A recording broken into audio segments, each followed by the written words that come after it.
What is up guys, Andy Forest Team Runner here, and today we're going to be talking all about the Adidas ULTRABOOST 19 after 100 miles.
So that was 7 very wet, windy and muddy miles done and dusted in the Adidas ULTRABOOST 19. Look at the state of this shoe. But that takes us well over the 100-mile mark. So today I'm excited to be delivering you my thoughts on this shoe now we've ran over 100 miles in it. So if you're excited for today's video guys, make sure you hit that like button, share it with your friends, subscribe to the channel for weekly running content. And without further ado, let's talk about my thoughts on this shoe.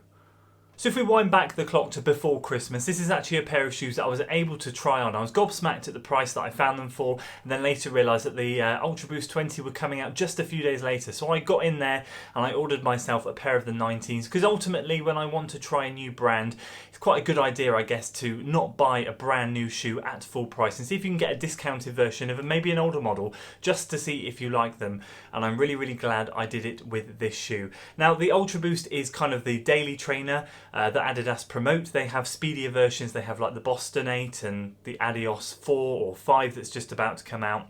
And this thing definitely is marketed more of the lifestyle slash daily trainer type of shoe. It's definitely heavier than what Adidas have to offer in their other running shoes, but for me personally, it's a great all-round shoe, and I'm delighted that I chose this one to try out first because it's now just made me hungry to try out more shoes in their range. So if we wind the clock back, you guys will know I've done my first impressions in this shoe, and sometimes when you get a shoe out of the box and you run in them, you either love them, you hate them, or you kind of take a while to warm to them, or you take a while to make up your mind. But for me, this was a love at first sight type of shoe, and I haven't had that feeling about a shoe for a very long time.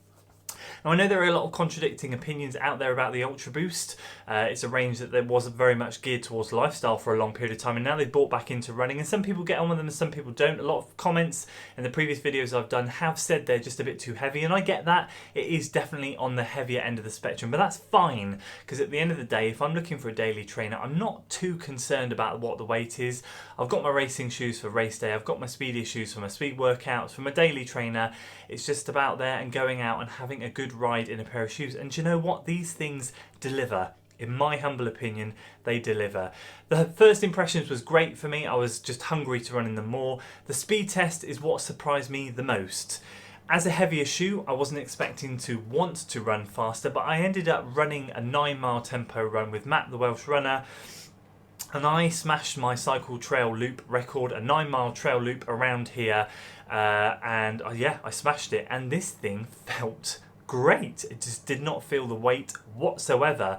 That led me on then to the long run test, and I've since done a couple of good decent length long runs in this shoe, and again the weight just does not affect me. There's not one part of my run where I'm running along and I think to myself, wow, this shoe's actually weighing me down a bit, my legs are getting a bit heavy, my feet feeling a bit heavy. It just doesn't do that. It just doesn't do that.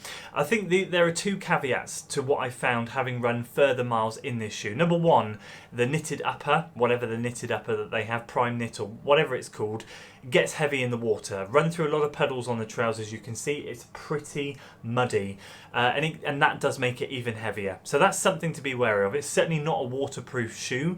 A lot of people have complained about the plastic cages here that hold the laces in. I personally like it. I get a really good, nice lockdown feel in the midfoot. I think the danger with producing a shoe that has this kind of all-in-one booty style fit where you just slip your foot in like a sock is that it can become too loose. And these, for me, plastic cages ensure that my midfoot feels nice and tight and I get that secure, snug fit.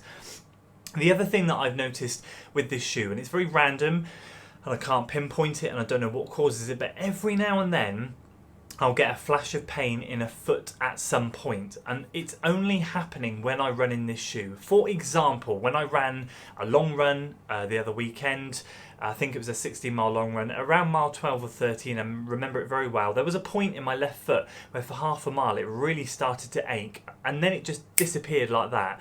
And I've had that on 2 or 3 occasions now. I don't know if it's the shoe, but I don't get it when I put a new pair or another pair of shoes on the next day and go out for a run. So I don't know if there's something going on there. However, it's not enough to concern me.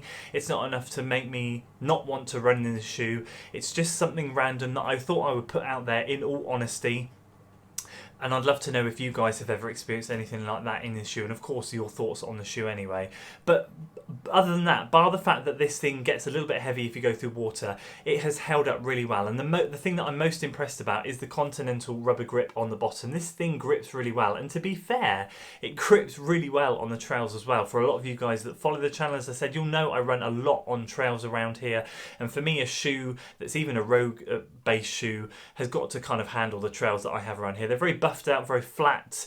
There's nothing technical about them unless I want technical. I can go searching for them, and this thing handles them really well, and that's great because some of the road shoes unfortunately don't, especially the ones with a very limited grip on the underside, on the outsole. So overall, I've got to say this thing is going from strength to strength. In terms of running in it and the midsole, the Boost midsole, it's my first experience of Boost. I'm loving it. It feels great. It's not getting worse after 100 miles. If anything, it's getting better. It's feeling more comfortable. It's something that is just feels like it's just warming up. I'm just getting into. Again, a lot of you guys have commented saying this shoe lasts a very long time. I'm really hoping that it does for me. There's going to come a point, I think, where this actually becomes my lifestyle shoe, and that might come sooner than later. I don't know. Just because I really love the look of the shoe as well as running in it, I'm quite happy to walk around in it from a casual perspective. But for me, ultimately at the end of the day, the shoe has left a very good taste in my mouth, and it's left me wanting more from Adidas. So I'm keen in 2020 to try out some more of their shoes. Any of those recommendations, guys, let me know in the comments below. I wanted to get the Adidas 5. They are releasing them, only going up to a size 12.5 UK. I am, of course, a size 13.5, so that cannot be the case. I can get the Adidas 4, but I've got my eye on a few other shoes at the moment. So we'll see how we go later in the year. But any comments like that, let me know. And of course, if you've run in this shoe, I'd love to hear your thoughts. What do you think of the ULTRABOOST 19? And if you've got the new version 20, let me know. Is there a difference between the two? How do you find running in it? As I said, let me know and we'll get that discussion going. So that's it for today, guys. Those are my thoughts on the Adidas ULTRABOOST 19 after 100 miles. If you've enjoyed this video, guys, please make sure you give it a like, share it with your friends, subscribe to the channel for weekly running content, and of course I'll see you on the next one. Until then.